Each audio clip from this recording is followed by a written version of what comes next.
Good morning, नमस्कार दोस्तों। आज इस वीडियो में हम जितने भी प्रश्न देंगे पूरे के पूरे डिटेल में और एक्स्ट्रा फैक्ट के साथ में देखेंगे। अगर आपको इस वीडियो का पीडीएफ चाहिए तो हमारे टेलीग्राम ग्रुप को ज्वाइन कर लीजिए, जिसका लिंक इस वीडियो के डिस्क्रिप्शन में मिल जाएगा। आप वहां से बहुत आसानी से डाउनलोड कर पाएंगे। अगर आप किसी भी सरकारी नौकरी की तैयारी करेंगे, इसलिए आपको वीडियो बहुत ही हेल्पफुल होने वाली है, इसे इसको शुरू से लेकर लास्ट तक अवश्य देखिएगा। चलिए देखते हैं आज के वीडियो का पहला प्रश्न। फीफा की तरफ से जून के लिए जारी वर्ल्ड रैंकिंग में भारतीय पुरुष फुटबॉल टीम कितने स्थान पर कायम है? दोस्तों एक कायम है ऑप्शन नंबर डी, यानी कि 108 नंबर पर। कितने अंकों के साथ? तो 1187 अंकों के साथ ये कायम है। जब फीफा की दोस्तों पिछली जो रैंकिंग आई थी उसमें भारत 108 नंबर पर था, यानी कि इसका कोई सा भी पायदान का नुकसान नहीं हुआ है। ठीक है, अब देखिए इस रैंकिंग में नंबर 1 कौन है? तो नंबर 1 है बेल्जियम। दोस्तों आपको याद करना है। 2 नंबर पर कौन है? तो 2 नंबर पर है फ्रांस। 3 नंबर पर है ब्राजील। 4 नंबर पर है उरुग्वे और 5 नंबर पर दोस्तों क्रोएशिया। ओके दोस्तों, आपको इतना याद कर लेना है इस रैंकिंग से। ठीक है, अब देखिए जो अगला होगा, जो 22 नंबर का फीफा का वर्ल्ड कप होगा, वो कहां पर होगा दोस्तों? वो होगा कतर में। ठीक है, और जो उससे अगला होगा यानी कि 4 सालों के बाद वो कब होगा? वो होगा 2026 में। कहां होगा? यूनाइटेड स्टेट्स यानी कि अमेरिका में होगा। ठीक है, अब देखिए ये हमने देख लिया। अब देखेंगे जो पिछला कहां हुआ दोस्तों। जो पिछला कब हुआ था? 2018 में। ठीक है, कहां हुआ था? तो वो हुआ था रसिया में। जीता कौन था?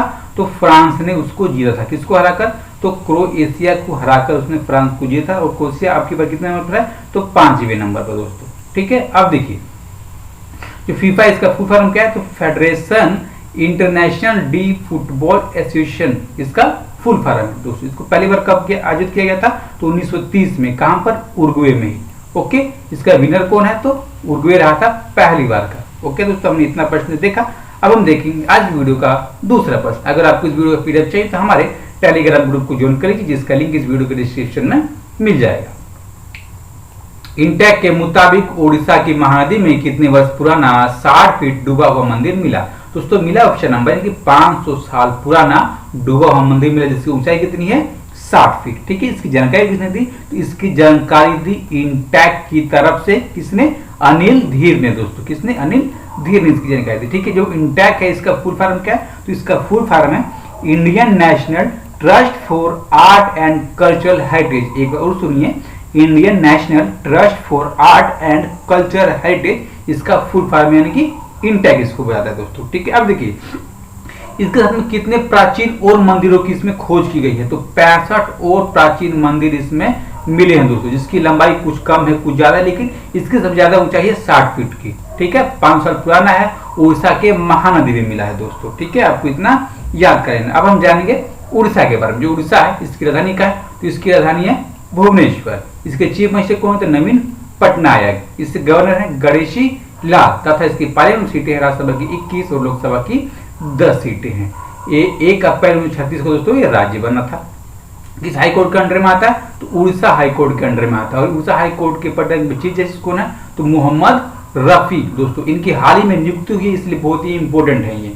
ओके दोस्तों, जो उड़ीसा का राजकीय डांस क्या है? तो ओडिसी। राजकीय जानवर सांभर हिरण। राजकीय पक्षी भारतीय रोलर। राजकीय फूल अशोक। राजकीय पेड़ इंडियन फिगर ट्री। और राजकीय मिठाई क्या है? रसगुल्ला दोस्तों। ओके, अब देखिए कौन कौन से राज्यों से अपना सीमा साझा करता है। तो जैसे दोस्तों आप देख रहे हैं ये कौन सा राज्य है? ये है क्या बोलते हैं इसको? फिलीपींस में भारत के अगले राजदूत निम्न में से किसे नियुक्त किया गया? दोस्तों नियुक्त किए गए हैं कौन है? ऑप्शन नंबर यानी कि शंभू एस कुमारन फिलीपींस में भारत के अगले राजदूत नियुक्त किए गए हैं। ठीक है, अब देखिए ये जगह किसका लेंगे? ये जगह लेंगे जयदीप धनखड़ का। उसका जयदीप धनखड़ का ये दोस्तों जगह लेंगे। ठीक है, अब देखिए दोस्तों ये प्रेजेंट टाइम पर कहां पर कार्यरत है? तो ये मोरक्को में भारत के राजदूत के रूप में कार्यरत है दोस्तों शंभू एस कुमारन जी। ठीक है, अब देखिए दोस्तों इन्होंने वो पिछले कहां काम किया? तो जनवरी 2016 से लेकर मई 2019 के बीच में दोस्तों इन्होंने रक्षा मंत्रालय में संयुक्त सचिव के रूप में अपना कार्यभार दिया था, अपनी सेवाएं दी थी। ओके दोस्तों, अब हम जान लेते हैं फिलीपींस के बारे में। जो फिलीपींस है इसकी राजधानी क्या है? मनीला। इसके दोस्तों सीनेट के कौन से अध्यक्ष है? तो विसिड सोटो 3 सीनेट के अध्यक्ष हैं। इसके प्रेसिडेंट टाइम में कौन फिलीपींस के, तो रोड्रिगो डुटेर्टे। इसकी मुद्रा करेंसी चलती है पेसो, यानी कि फिलीपींस पेसो यहाँ की मुद्रा चलती है दोस्तों। जो ग्रीन कलर का दिख रहा है यही है फिलीपींस। ओके, अगला प्रश्न 4 नंबर के लिए, क्वाल्टिजन कलरी कप 2020 किसने जीता दोस्तों? इसको जीता option number A chef Angad Singh Rana ने। अब देखिए इनके किस काम के लिए, तो दोस्तों इन्होंने बहुत वैरायटी का सी फूड से बने हुए भोजन बनाया दोस्तों, ठीक है, और उनके लिए इनको इस पुरस्कार से नवाजा गया, ठीक है। कितनी राशि तक का भोजन बनाया, तो लगभग 50,000 से अधिक राशि का उन्होंने भोजन बनाया, ठीक है। और इसी के साथ इनको ये कप दिया गया और नगद तौर पर 46,000 रुपए का दोस्तों राशि दिया गया, ठीक है। अब देखिए इसकी घोषणा किसने की, तो इसकी घोषणा की चेन्नई सुपर किंग्स के कोच है प्रेजेंट टाइम पर, कौन है, फ्लेमिंग स्टीफन, उन्होंने इसकी घोषणा की। अब देखिए दोस्तों जो न्यायाधीश के पैनल में थे जिन्होंने इसको चुना है वो कौन थे दोस्तों, शेफ देवेंद्र कुमार, शेफ सलील फडणवीस, शेफ जुगेश अरोड़ा, और दोस्तों जिन्होंने घोषणा की थी स्टीवन फ्लेमिंग इसमें शामिल थे, उन्होंने इसकी घोषणा की। ओके, अब हम देखेंगे अगला प्रश्न 5 नंबर के लिए, ई ऑफिस एप्लीकेशन किसने लॉन्च किया दोस्तों? इसको लॉन्च किया ऑप्शन नंबर ए यानी कि सीबीआईसी दोस्तों। अब देखिए इसको जब लॉन्च किया गया तो सीबीआईसी का फुल फॉर्म क्या है, तो केंद्रीय अप्रत्यक्ष कर और सीमा शुल्क बोर्ड। अब देखिए दोस्तों इसको कहां लॉन्च किया गया, तो लगभग देश के 500 से अधिक ऑफिसों में। कौन सी ऑफिसों में, तो जीएसटी ऑफिसों में और सीमा शुल्क से जुड़े हुए जितने भी ऑफिस है वहां पर इसको लॉन्च किया गया, 500 से अधिक ऑफिसों में दोस्तों, ठीक है। एप्लीकेशन क्या नाम है, ई ऑफिस एप्लीकेशन का नाम है, ठीक है दोस्तों। अब देखिए ये काम क्या करता है, तो जो भी दोस्तों ऑफिसों में ये एक जगह से दूसरी जगह ले जाने वाली फाइलें होती हैं उनको ऑनलाइन तौर पर एक जगह से दूसरे तौर पर भेजा जाएगा, ठीक है, यानी कि फिजिकल तौर पर नहीं भेजा, क्योंकि हम जानते हैं कि कोरोना वायरस की महामारी के बीच में काफी ये जोखिम भरा काम हो जाएगा दोस्तों। अब देखिए ये काम क्या करेगा, जैसे मैंने आपको बताया कि पेपर मूवमेंट करने का काम कर लेगा, ठीक है। डाक जो होते हैं उसको प्राप्त करने का काम करेगा, सेंड करने का काम करेगा, ठीक है। और कौन सी डाकों को भेजनी है, कौन सी फाइलों को भेजनी है उसको भी चिन्हित करना है, उसका भी दोस्तों ये काम करेगा, ठीक है।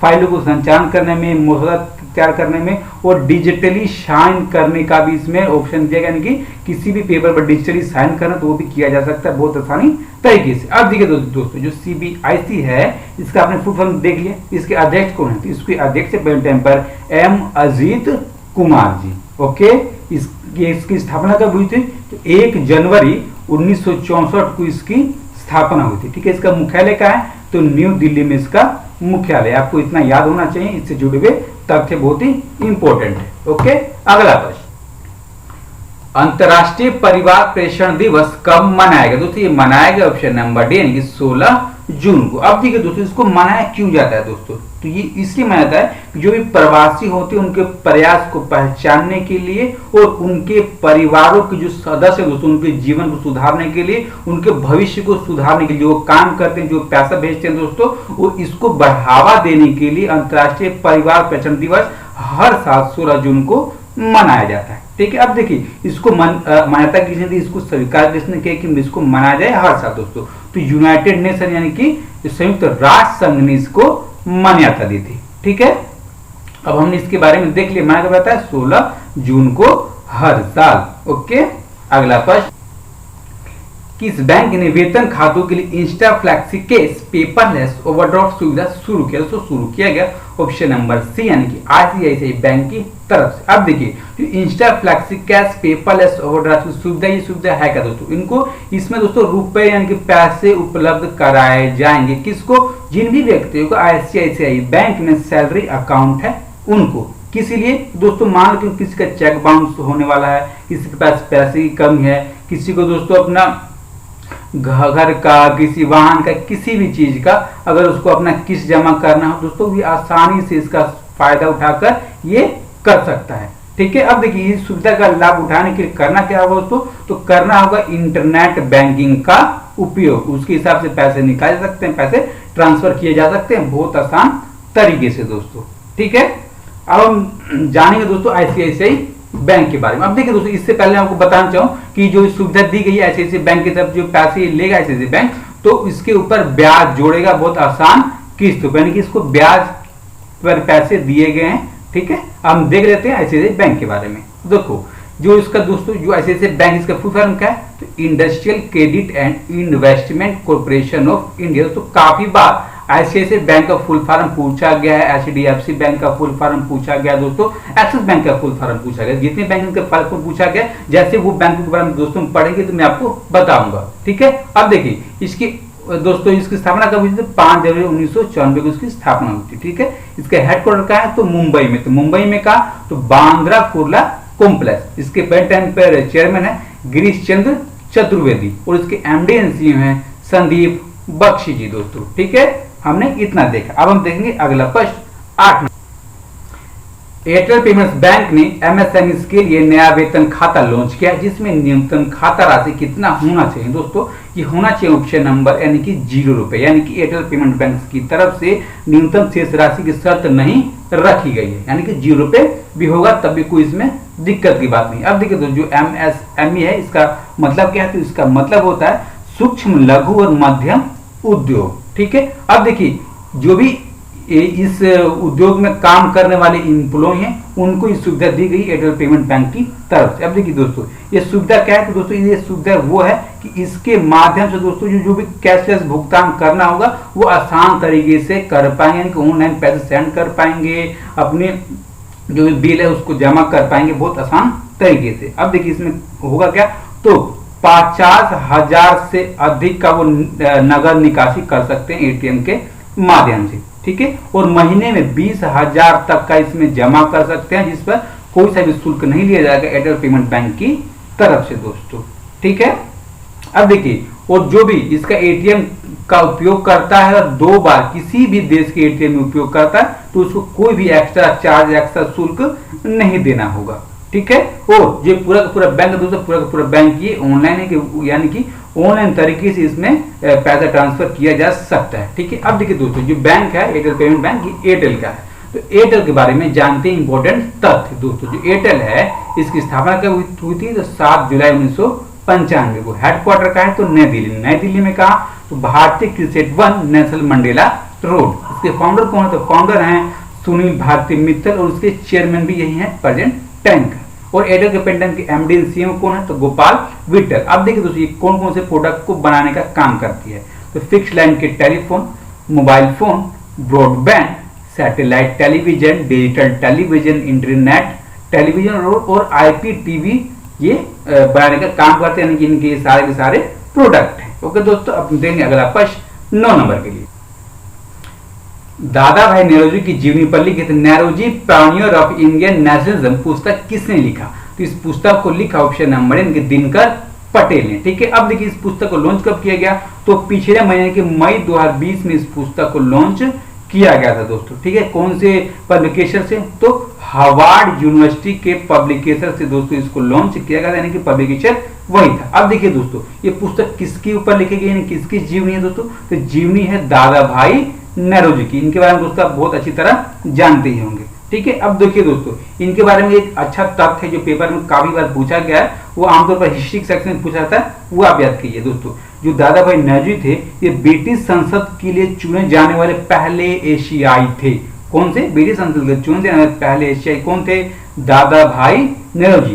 पहले एशिया थे तो पहले भारतीय भी होंगे। कोई सा पद पूछ जाएगा तो आप उसका सही जवाब दीजिएगा बहुत आसान तरीके से। अब देखिए दोस्तों ये पुस्तक लिखी गई है, ये इनके जीवनी पर बहुत ज्यादा तथ्य बताती है कि इनसे पीछे जितने भी इनकी जीवनी पर लिखी गई पुस्तक है उनसे ज्यादा तथ्य इसके बारे में लिखा गया। ठीक है दोस्तों, अब देखिए जो दिनकर पटेल हैं इसके लेखक हैं, तो इनके बारे में तो जानना हमको चाहिए। तो दोस्तों ये है कौन, तो ये दक्षिण कैलना विश्वविद्यालय में इतिहास विभाग में एक सहायक प्रोफेसर हैं दोस्तों। ठीक है, और इन्होंने इनकी जीवनी के ऊपर बहुत ज्यादा चर्चा किया, बहुत ज्यादा इनके ऊपर ध्यान दिया। ठीक है दोस्तों, अब उसके बाद में उन्होंने काफी ज्यादा ध्यान कहाँ पे केंद्रित किया, तो राष्ट्रवादी आंदोलन, बॉम्बे शहर और पारसी जातियन समुदाय पर उन्होंने अपना ध्यान केंद्रित किया दोस्तों। अब देखिए जो ये पुस्तक लिखा गया किसके सहयोग से इस पुस्तक को लिखा गया, किसके तथ्य से इस पुस्तक को लिखा गया दोस्तों, जो BBC समाचार है उसके सहयोग से, न्यूयॉर्क टाइम्स के सहयोग से दोस्तों, और द हिंदू और स्क्रॉल के सहयोग से इस पुस्तक को लिखा गया। इसके लेखक है दिनकर पटेल। किसके ऊपर लिखा गया? तो दादा भाई नेहरू की जीवनी है। पुस्तक का नाम है Nehru Pioneer of Indian nationalism. इतना आपको याद करना है। ओके, अब हम देखेंगे आज की वीडियो का लास्ट प्रश्न। बॉलीवुड के किस चर्चित अभिनेता ने हाल ही में अपने घर पर खुदकुशी कर ली? दोस्तों खुदकुशी कर ली। ऑप्शन नंबर 1 सुशांत सिंह राजपूत ने। कब किया? तो 14 जून 2020 को। कितने वर्ष की एज में? तो 34 साल की एज में। कहां पर? तो मुंबई के दोस्तों बांद्रा में घर है वहां पर। ठीक है, इनका जन्म कब हुआ था? तो 16 जनवरी 1986 को इनका जन्म हुआ था। कहां? तो पटना बिहार में इनका जन्म हुआ था। ठीक है दोस्तों, अब देखिए इन्होंने एक युवा छात्रों की मदद करने के लिए एक शैक्षिक कार्यक्रम की भी शुरुआत की थी। उस कार्यक्रम का क्या नाम था? तो सुशांत फॉर शिक्षा। क्या? सुशांत फॉर शिक्षा शैक्षिक कार्यक्रम का नाम था। दोस्तों आपको याद करें, इनसे जुड़े हुए जितने प्रश्न काफी अधिक बार पूछे जाने की संभावना है। ठीक है, अब देखिए इन्होंने अपनी जो करियर की शुरुआत की थी बतौर टीवी एक्टर के तौर पर की थी। ठीक है, उस धारावाहिक का क्या नाम था? उस धारावाहिक का नाम था किस देश में है मेरा दिल। ओके दोस्तों, अब देखिए इन्होंने जो एक्टर की शुरुआत की, एक्टर के रूप में कब डेब्यू किया था? डेब्यू किया दोस्तों 2013 में। उस कौन सी फिल्म से? तो फिल्म थी काइपोची। ठीक है दोस्तों, जो काइपोची है वो किस उपन्यास के ऊपर लिखी गई फिल्म है दोस्तों? तो दोस्तों जो उपन्यास है चेतन भगत का दोस्तों। ठीक है, चेतन भगत का उपन्यास है। उपन्यास का नाम क्या है? तो नाम है माई लाइफ की 3 गलतियां। और उस उपन्यास के ऊपर लिखी गई ये दोस्तों बनाई गई फिल्म थी। ओके, अब देखिए ये तो उनकी पहली फिल्म। अब दोस्तों लास्ट फिल्म कौन सी थी? तो लास्ट फिल्म दोस्तों इनकी आई थी, अब दोस्तों इसमें आप ही बताइएगा कि 2019 में एक फिल्म आई थी छिछोरे। ठीक है, उसको काफी लोग लास्ट फिल्म कह रहे हैं, तो आप दोस्तों इसको भी दोस्तों लास्ट फिल्म कह सकते हैं। जो अभी आई नहीं है उस फिल्म का नाम है दिल बेचारा, और इनकी मृत्यु के बाद आएगी। तो दोस्तों आपको लास्ट कौन सी बनानी है आप समझिएगा। ठीक है दोस्तों, इतना इंपॉर्टेंट है। अब हम देखेंगे जो हमने कल की वीडियो में प्रश्न पूछा था। क्या पूछा था? 1 मई को गुजरात के अलावा किसने राज्य दिवस मनाया? दोस्तों किसने मनाया? तो ऑप्शन नंबर सी यानी कि महाराष्ट्र ने मनाया, गुजरात के अलावा। ठीक है, अब इस प्रश्न का सही जवाब किसने दिया? तो विजय कुमार, कुणाल कुमार सिंह, मयूरी भारद्वाज, अमित मलिक, रॉकी हैंसम और अमित मलिक। इन सब दोस्तों ने इस प्रश्न का सही जवाब दिया है। ओके, अब देखेंगे आज का प्रश्न क्या है। न्यायमूर्ति अजय कुमार त्रिपाठी का निधन हो गया।